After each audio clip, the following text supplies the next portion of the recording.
Tak najprv pustíme sa do toho. Troška farby. Obraz, ktorý nie je dokončený, je do určitej miery sakrálny, sakrálneho charakteru, figurálny, skôr takými živými farbami. A je to robený na objednávku do Českej republiky. Je zaujímavý tým, že je to anjel, ktorý hráva na lutni v nejakom živom prostredí prírody, živými farbami a vyjadruje krásu prírody, krásu človeka, krásu a vzťah, predovšetkým vzťah človeka k prírode, k hudbe a vo všeobecnosti k kultúre. Ja som si sám obľúbil tento obraz.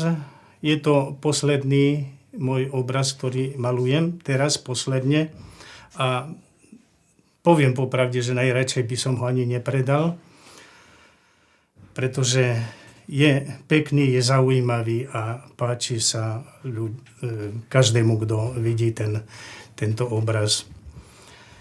Farby sú teplé, ako som spomínal. Spev, ktorý je vyjadrený, alebo melódia, ktorá vychádza z úst anjela, je určite sladká melódia, zaujímavá a nadchne človeka pri jeho sledovaní, pri sledovaní samotného obrazu. Sú tu krydlá mierne rozprestrené, ktoré dávajú istý punc človeku nadprirodzená v prírode, nadprirodzená jeho váhou, jeho myšlienok, jeho zaujímavosti i samotného života, ktorý by mal byť na zemi. Sú to zaujímavé myšlienky pri rozbore, pri analýze obrazu, avšak samotný obraz v skutočnosti v realite nezodpovedá, pretože je v rozpore so samotným životom na zemi alebo v rozpore, čo je mimo zemi. Čiže takáto je myšlienka, samotná myšlienka k tomuto obrazu.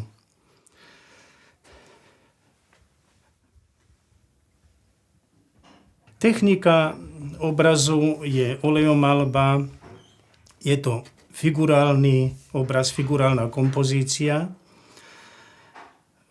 Farby, ktoré používam, sú z dovozu z Čiech alebo z Talianska.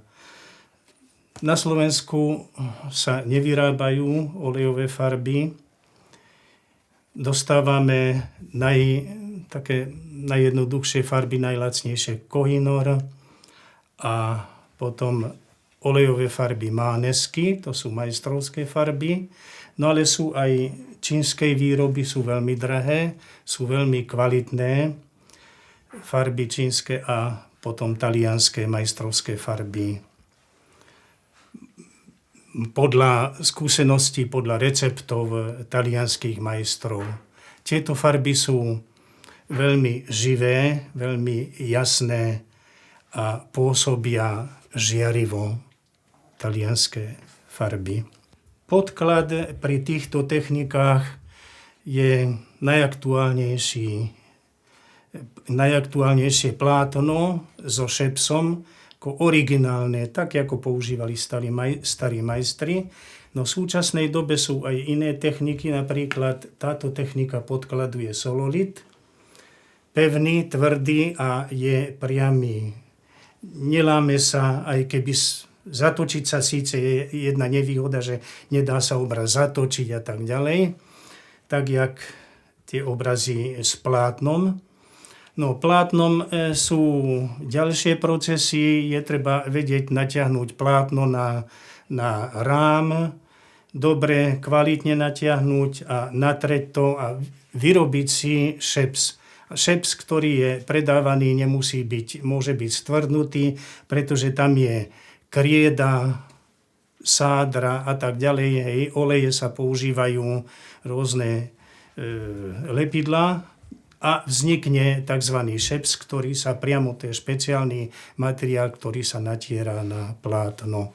Olejová farba alebo olejové maľby v podstate sa líšia od ostatných malieb tým, že je do farby zamiešaný vlastne do farbiva, lebo každá farba sa alebo pozostáva z farbiva, z pigmentu a z spájadla. Čiže každá farba, ak nie je spájadlo, poriedíme farbivo a to farbivo sa nám neudrží na plochu. Čiže ten pigment môže opadať alebo zotrieť. Táto farba olejová, spájadlo v olejových farbách je samotný olej a lepidlá, olejové lepidlá. Ťažko je zháňať tieto dobre kvalitné farby. V poslednom čase ich vyrábajú veľmi kvalitné.